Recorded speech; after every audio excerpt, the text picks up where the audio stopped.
Bom dia, boa tarde, boa noite. Aqui é Marcos Romeu do canal Romeu Esporte. Galera, Copa do Brasil. O assunto vai ser Copa do Brasil. Tivemos alguns jogos referentes à Copa do Brasil. Já havia tido o jogo entre Vasco e Atlético Goianiense na terça-feira. A gente vai dar uma garibada aí e vamos ver quais são as novidades que a gente tem para essa competição. Lembrando que ainda está faltando jogo entre Goiás e São Paulo, a primeira partida. O São Paulo já fez 2-0, encaminhando a classificação. Bom, para começar, a gente vai falar um pouco do jogo de terça-feira da equipe do Vasco da Gama. Antes disso, galera, eu peço para que vocês sigam a gente no canal, que a gente está fazendo um trabalho novo, a gente espera que vocês fiquem felizes aí e que seja de bom proveito aí. Dê um likezinho aí na gente aí e segue a gente no canal aí. Valeu, galera? Mas vamos lá.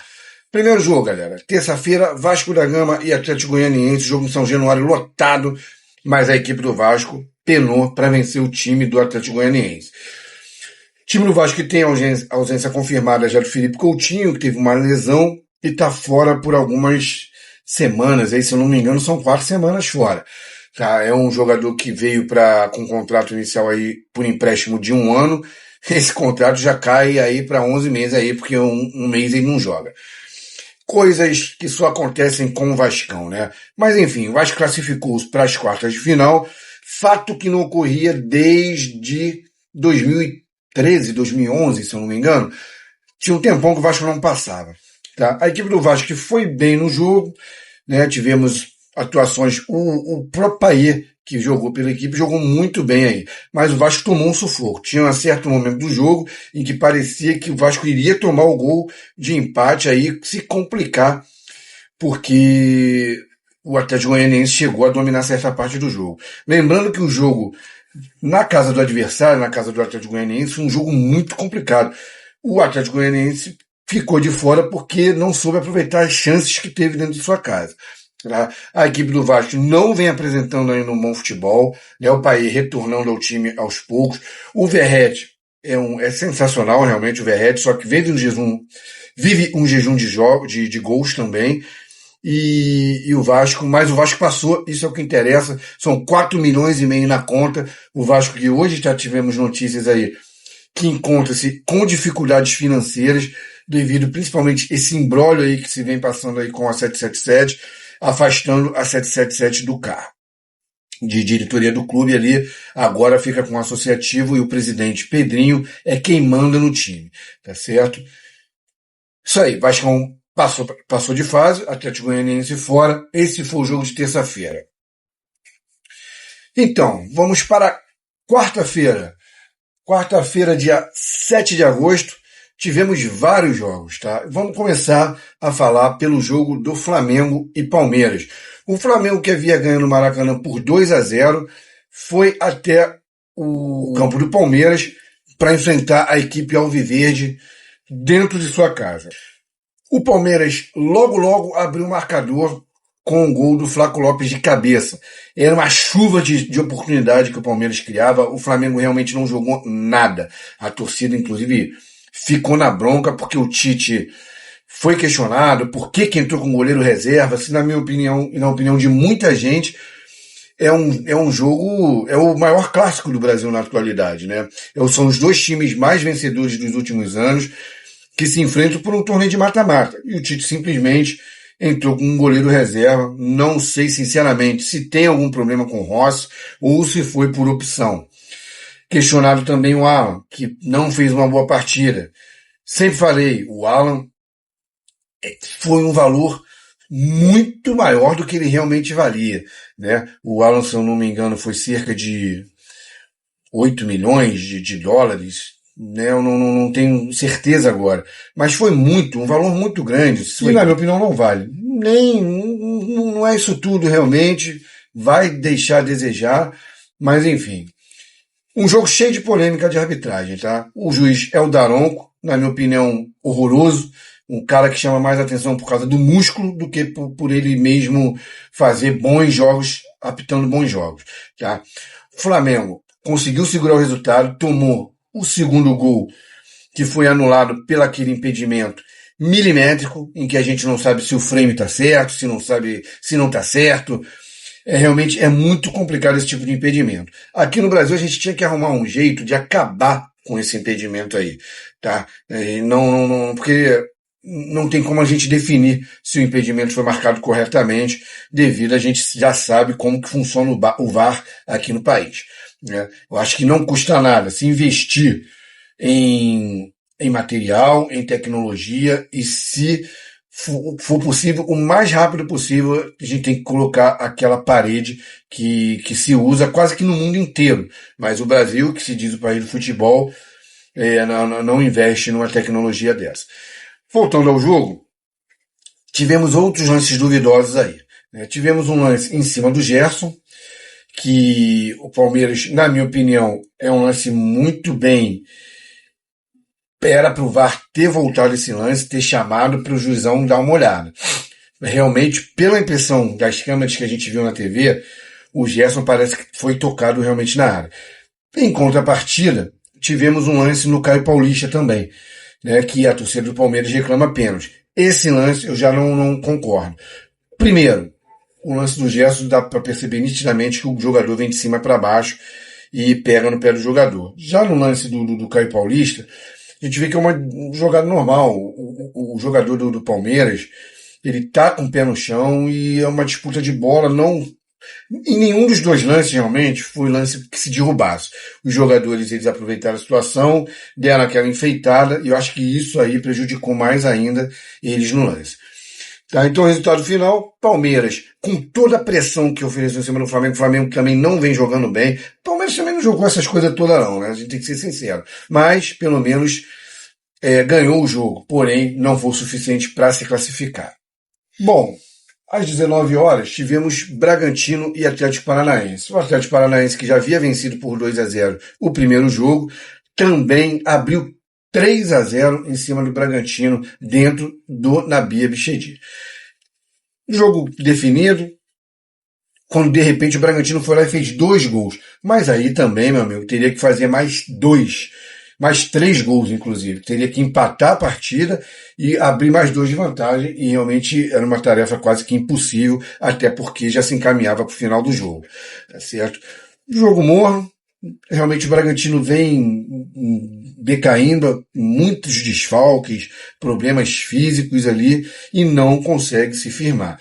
Realmente já era previsível essa classificação do Atlético Paranaense, vai para as quartas de final, mais uma vez vai chegando às fases finais da Copa do Brasil. O time do Atlético Paranaense, que não é um time tão reforçado para esse ano, mas continua fazendo belas campanhas, principalmente em Copas. Também às 19 horas tivemos Atlético Mineiro e CRB. O Galo, que tomou sufoco no primeiro jogo, começou perdendo o jogo por 2-0, depois conseguiu empatar o jogo, inclusive iria virar, se o juiz não anula o gol.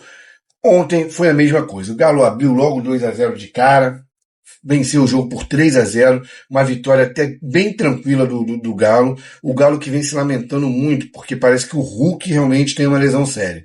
Inclusive, corre boatos que o Hulk pode ficar, inclusive, de fora até o final da temporada. Tá? Isso não foi confirmado, são só boatos, porém o Galo não ainda informou qual é o grau da lesão e o tempo que o Hulk precisaria para se recuperar.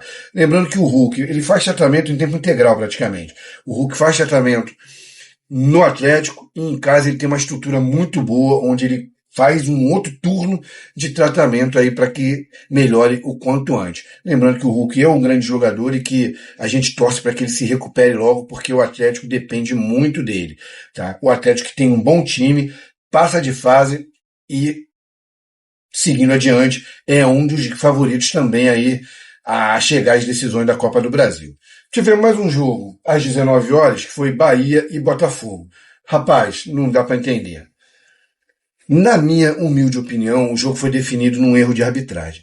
Tá? O Gregory subiu para dividir uma bola, estendeu a mão, não sei se realmente a intenção era dar uma tapa por dentro da cara do Santiago Arias.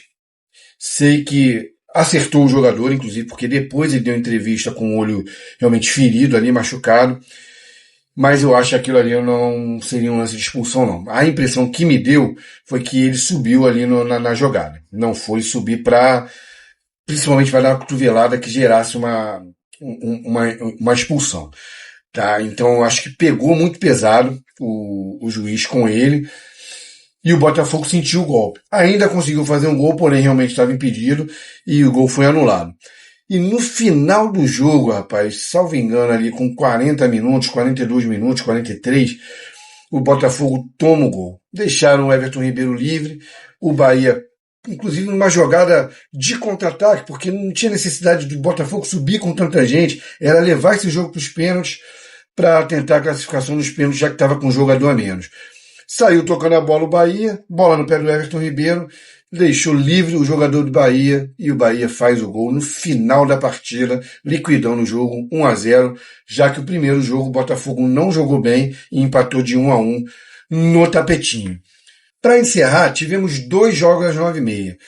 Grêmio e Corinthians, um jogo bem equilibrado, um jogo até que movimentado na medida do possível ali.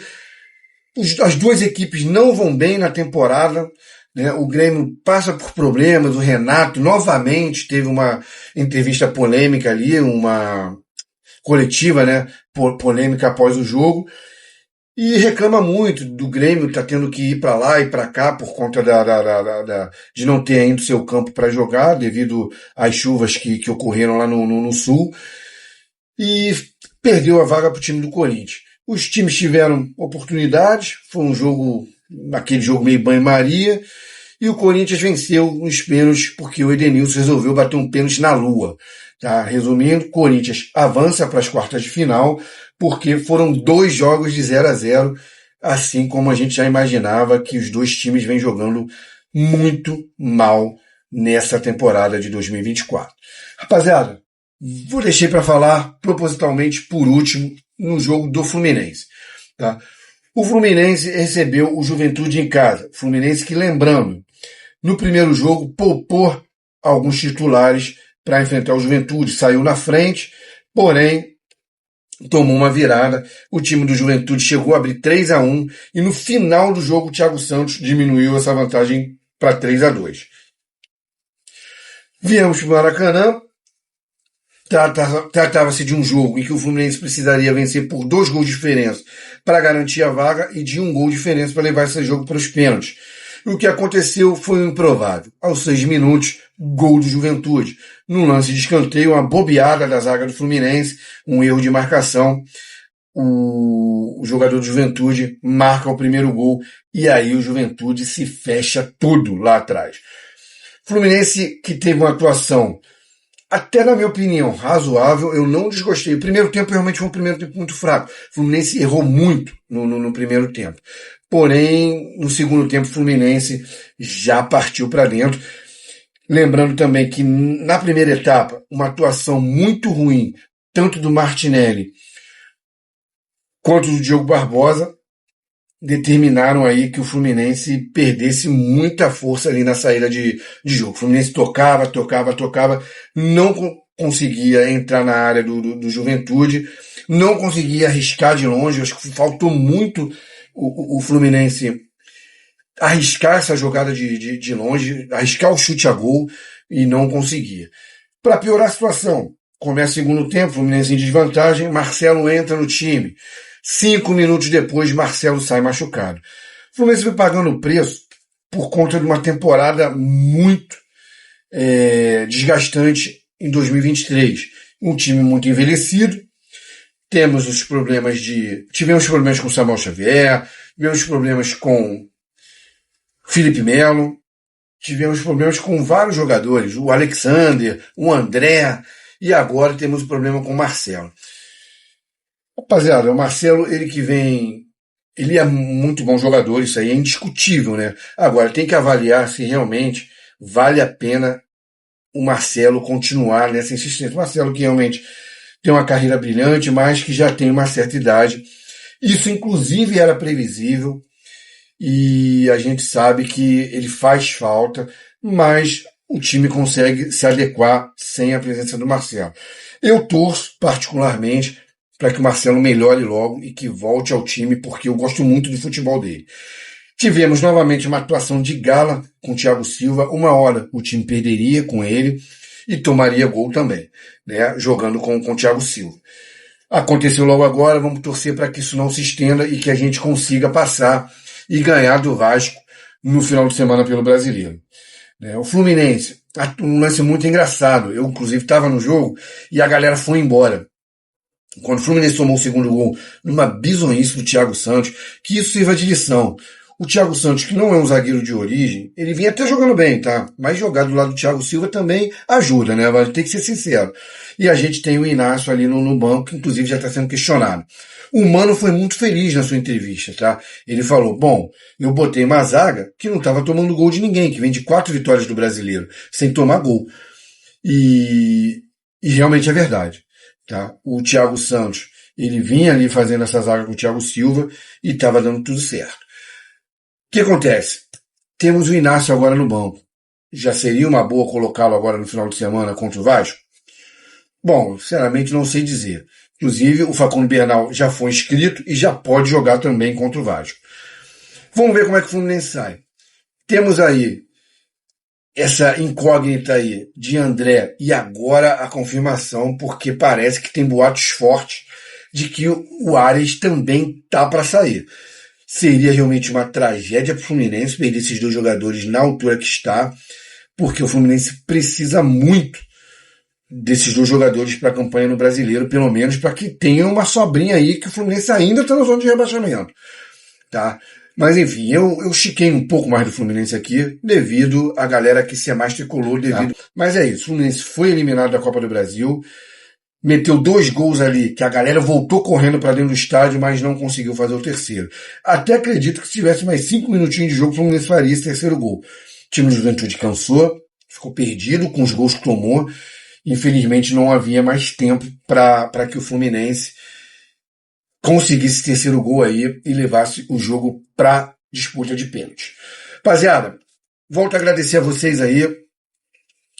Te volto em breve. Vou tentar botar um vídeo aí por dia, a gente dá uma comentada nas atualidades do futebol, tá certo? Agradeço novamente a vocês. Não esqueça de dar aquele likezinho legal no canal. Indica a galera aí, segue a gente no canal, que é muito importante. E é isso. Fiquem com Deus e fui!